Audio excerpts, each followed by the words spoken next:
Welcome everyone, and thank you very much for joining us today. My name is Mark Green. I am currently Provost and Vice Principal Academic here at Queen's, and I'm happy to be here to welcome you on behalf of Principal Dean to this United Way Lunch and Learn. Also, my Mohawk name is Raswaherha, which means he builds a bridge. And I think that that can be a connection here because many of the services that United Way are providing are about that connection between people and community. I would also like to acknowledge that Queens and Kingston sits on the traditional territory of both the Haudenosaunee and the Anishinaabe peoples. I understand that that is part of the Dish with One Spoon Treaty for sharing the land and also for sharing that land with the rest of those in Kingston. And there is a lot of relevance because of the service that is provided to much of our Indigenous community here in Kingston and surrounding area by the United Way. So today you are going to hear from some specific United Way partners about how your donations can help address those critical needs in our communities and how they can address those right now. Particularly how they're helping women in the community deal with some of the challenges and issues that they face, and how we can support as community members and part of Queen's to develop that resilience that's so important, particularly in these turbulent times. This is the final lunch and learn speaker event that we're holding during the campaign. And we know that we have heard already from agencies involved in food security, youth issues, and mental health. And I hope that many of you joining us live are able to enjoy your lunch as part of this event. We'll also, in the chat Q&A window, we will share links to the recordings of our previous events so that you can follow up with those if you weren't able to join us previously, or even if you want to find out a little few of the details that you might have missed the first time. All of these events help us to learn much more about what is happening in our community and the extremely important work of the United Way, and particularly Queen's involvement in the United Way. I am very proud of Queen's response to our United Ways campaign, both in the past and this year. We are a critical partner for the Kingston community, and the United Way typically raise just over 10% of the United Way goal. And I think that we are well on the way to achieving what we can towards this year's goals. But we know that everybody think about what they can give. I know that having the largest workplace and retiree campaign in Eastern Ontario, it's ever much more important to do our part in these very difficult times. And I certainly want to thank everyone who has donated and supported the United Way through the campaign so far. Supporting the United Way is something that is very important to me. And I've made a particular point of increasing my donation this year. I was inspired also by the Leaders Initiative Fund, and I know that that's a nice way to do additional contributions if people are able. But I just encourage those of you to contribute as you know how, because the United Way is extremely important. It touches on many lives.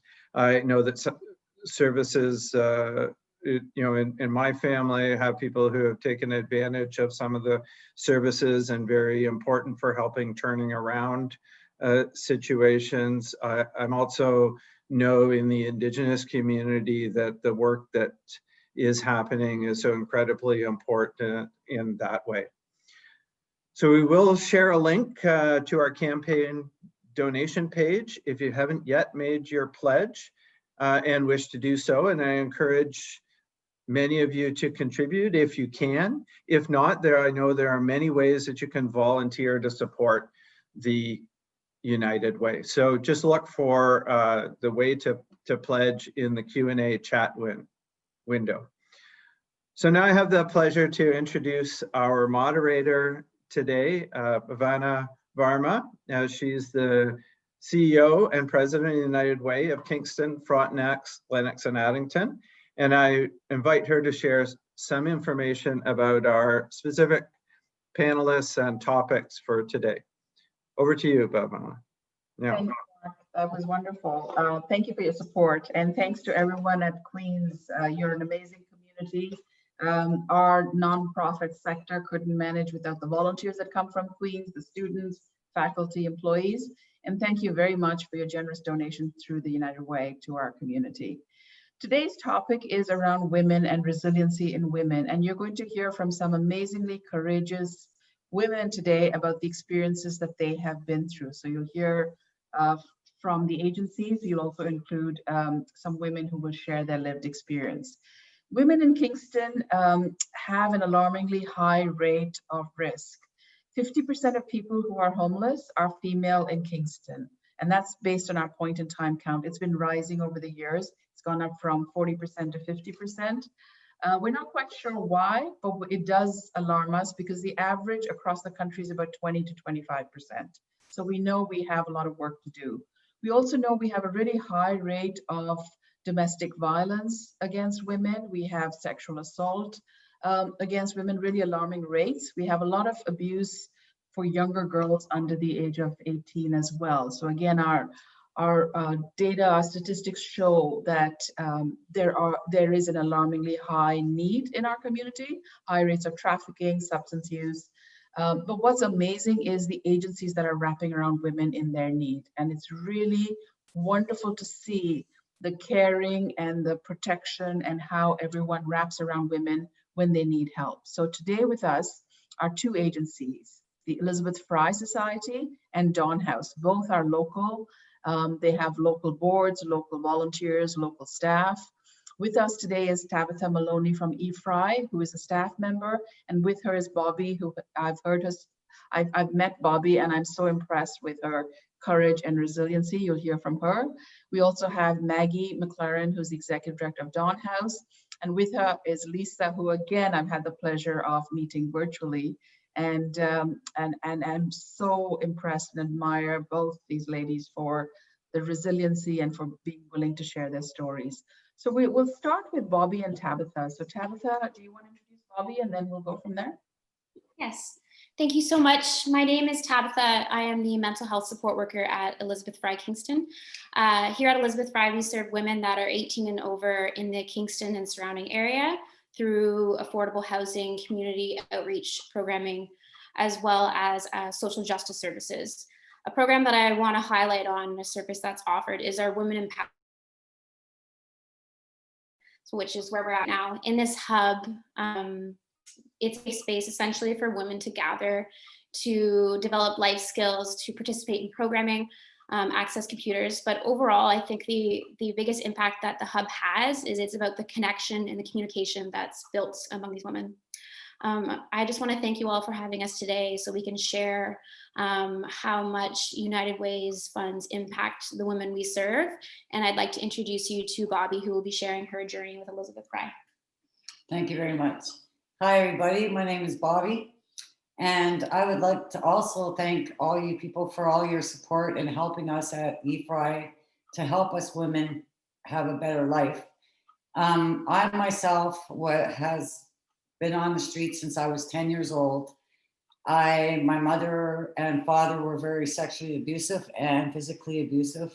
And I lived on the street since I was 10 years old in foster homes, group homes, training schools, and on the streets. And through my life, I lost everything I had, like my self-respect, my self-worth,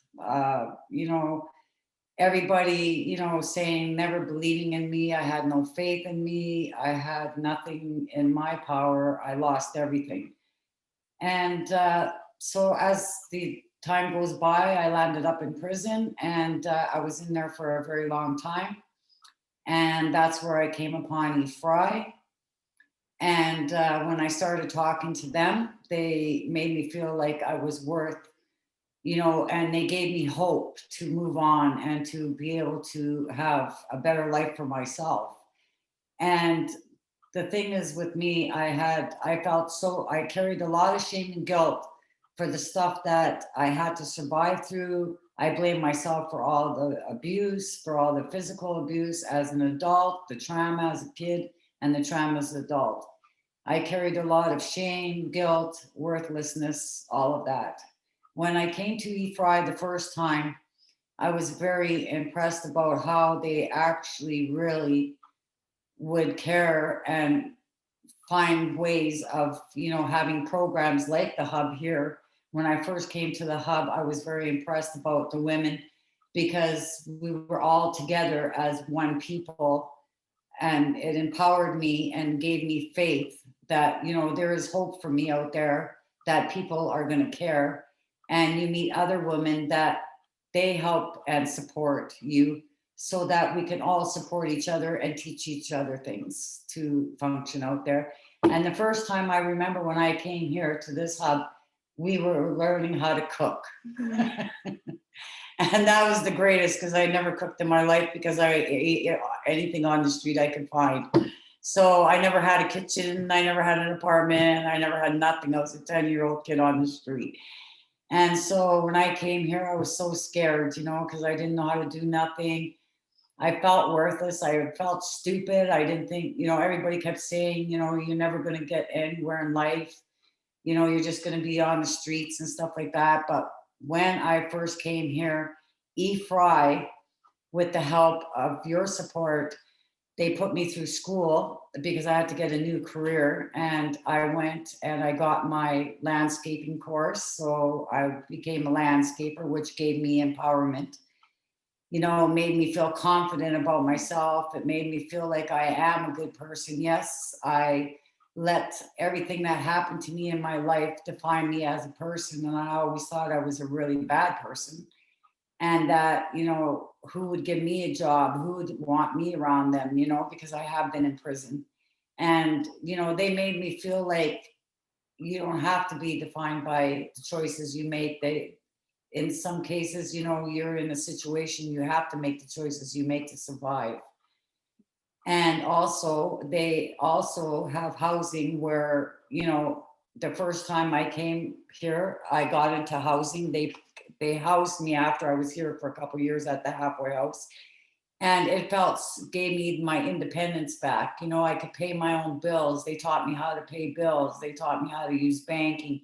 They taught me how to use the bus, how to shop, how to, talk to people, and do stuff like that. So they put me through school.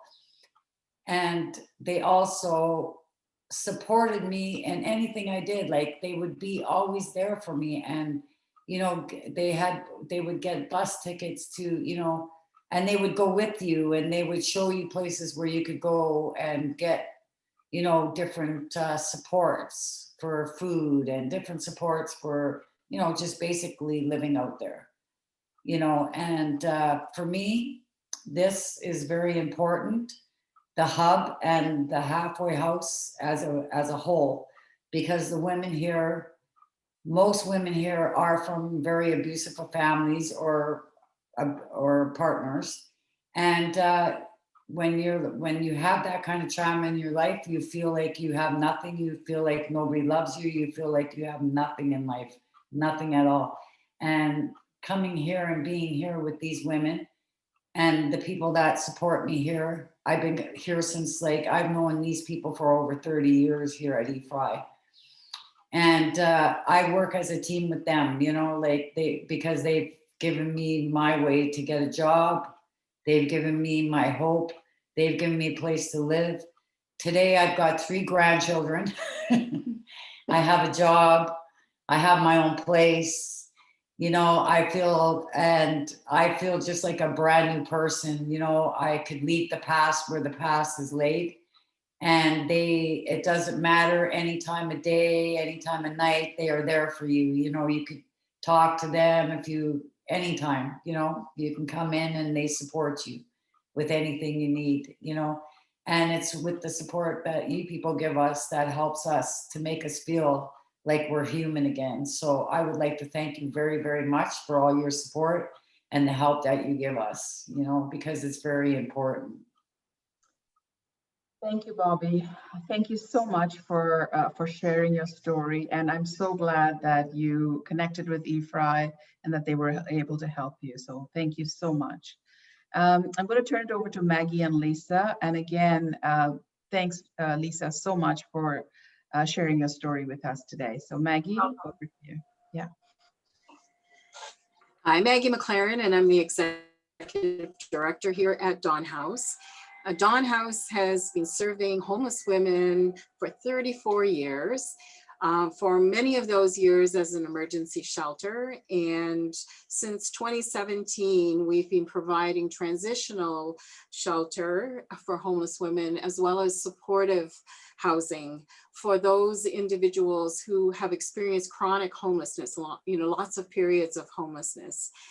And we support women, any woman who's homeless. So sometimes they come from a domestic abuse situation. Sometimes, you know, there is somebody over the age of 65 who has, you know, hit hard times. Their pensions aren't providing enough income for them to be able to remain in an apartment that they may have had.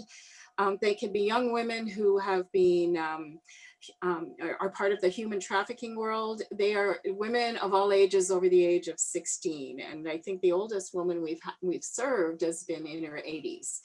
And there are lots of women out there who are just what we call a paycheck away from becoming homeless. And certainly during these difficult times right now during COVID, it's become very difficult for many women out there. And we do receive a lot of calls. We have over 70 women on our waiting list waiting to get in. We only have 16 spaces here.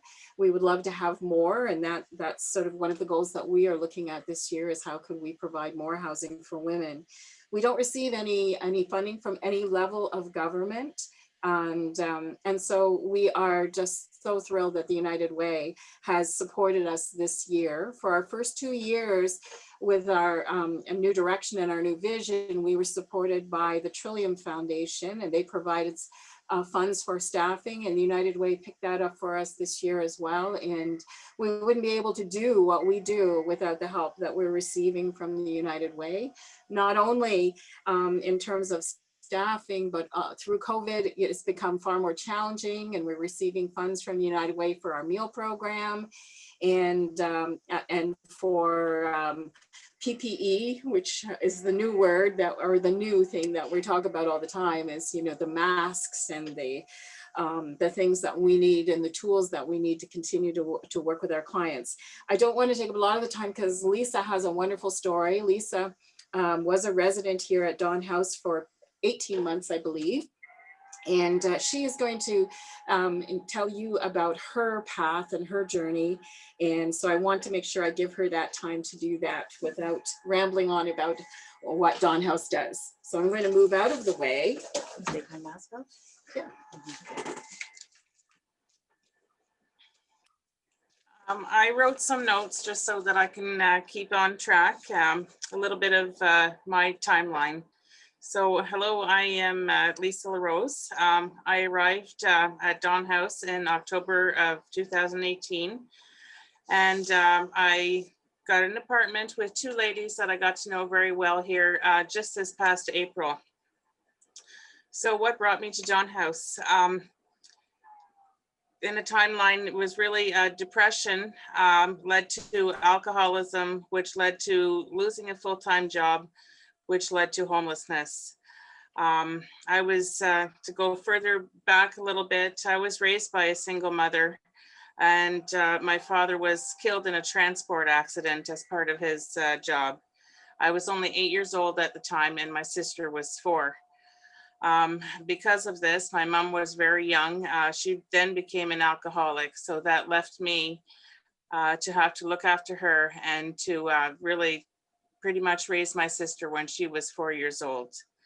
And along with that, all of the, I was a typical child of an alcoholic, and I couldn't have friends over and everything that sort of goes with that. So I did leave home early to escape this situation.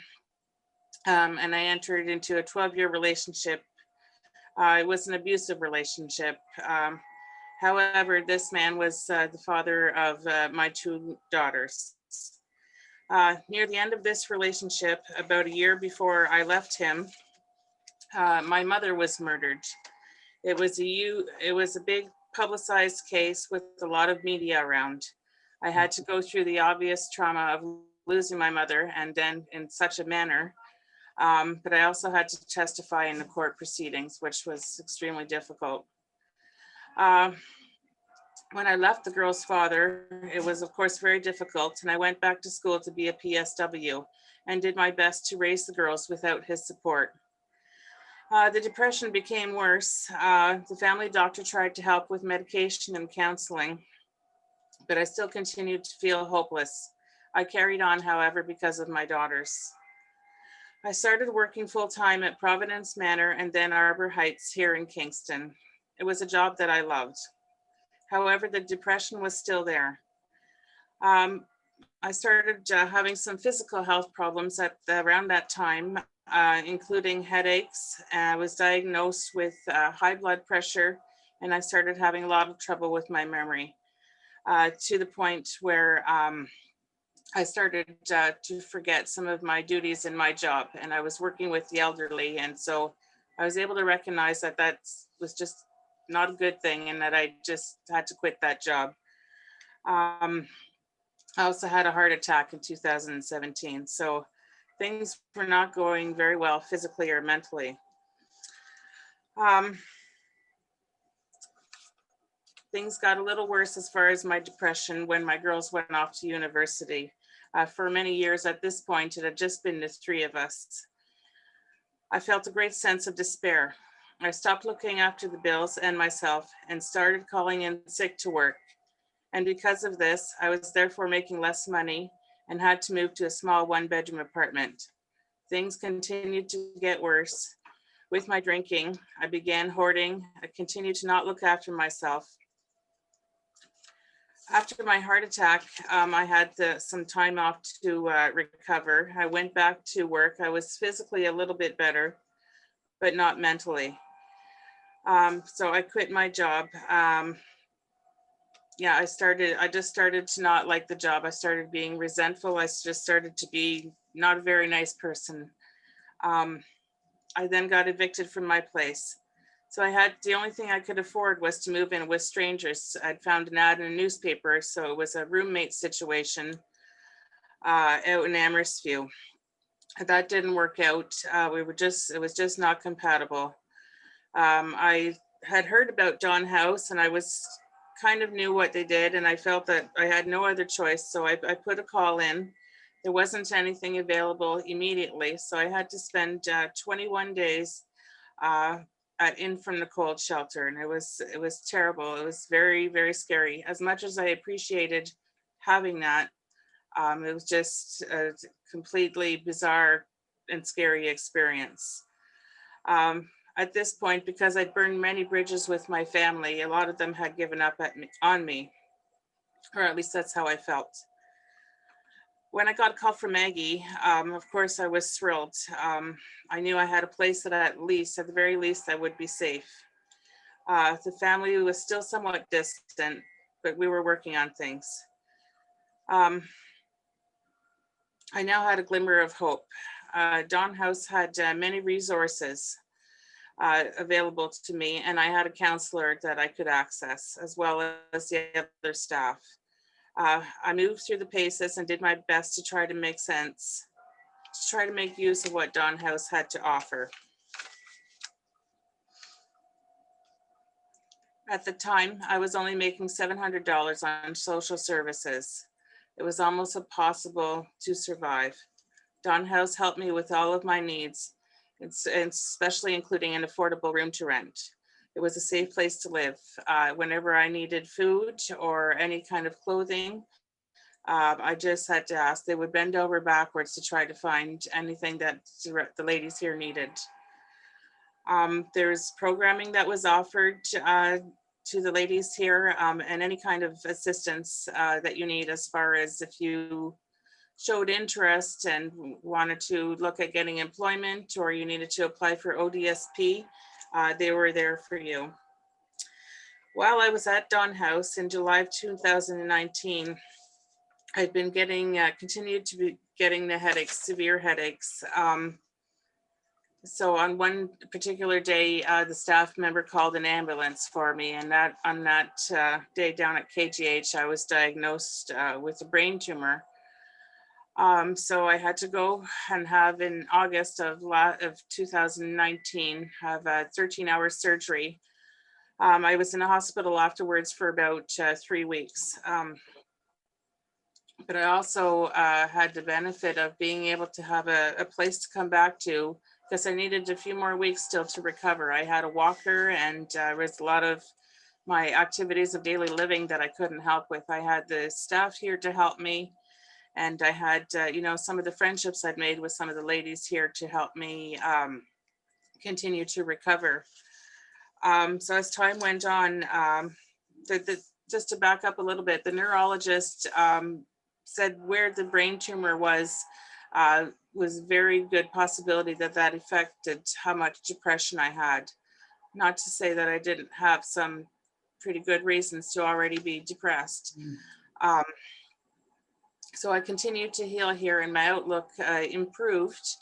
I felt hopeful. I began putting things into place. I began doing more and more for myself, to the point where now I'm living with two of the ladies that I met here. Things are going wonderful. We have a beautiful 3-bedroom, 2-floor apartment in a very nice area, not very far from here. I'm working part-time. I'm back here at Dawn House volunteering, and I'm feeling very good and positive about the future. And I couldn't have done that without Dawn House. Thank you. Thank you so much, Lisa and Bobbi, for sharing your stories. It really reminds us of all the people that are benefiting from the services that are out there. So thank you so much. I know we're close to the end of time, so I'll turn it back to Mark. That was too long. Thank you very much, Bhavana. And I simply want to thank all of the panelists today, Tabitha, Bobbi, Maggie, and Lisa, particularly Bobbi and Lisa for the inspiring personal stories, very enlightening, and are great examples of the resilience in our community that can be supported by these great community efforts, both Dawn House and the Elizabeth Fry Society here in Kingston, and also the support of the United Way. Thanks also to you, Bhavana, for moderating. And thanks to all of the participants for joining, and also for your support of the United Way. Thank you, and have a great day. Thank you. Thank you. Thank you. Thank you. Bye.